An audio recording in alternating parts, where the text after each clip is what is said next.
Sa misa para sa katotohanan kagabi sa Tondo, Maynila, ikinumpisal ni June Lozada na minsan siyang nagkaroon ng pagkakasala sa kanyang asawa. Tila hindi naman ito nakapekto sa mga sumusuporta sa kanya. Ang mainit na balita, hatid ni Michael Fahati.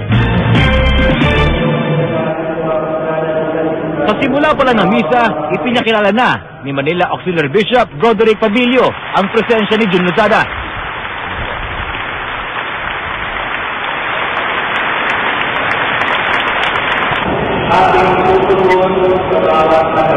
Naging bahagi pa si June Lozada sa misa bilang lector. Taimtim ang selebrasyon ng misa. Bago ito magtapos, hindi nangimi ang obispo sa kanyang mga pahayag.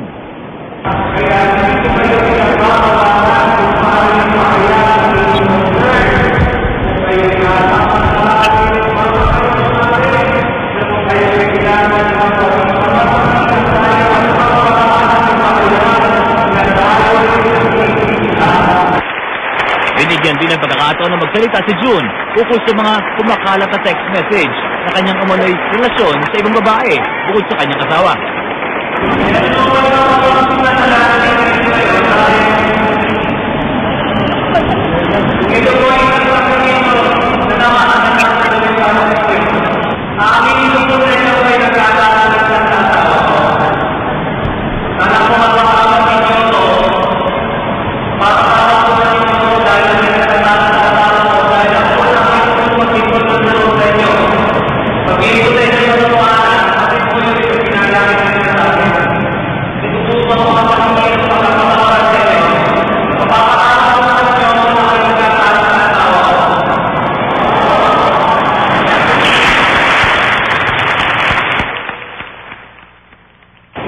Pero matapos ang kanyang makamit na pag-amin, ay piniwelta naman niya ang gobyerno na anya'y nasa likod ng paninira sa kanyang pangalan.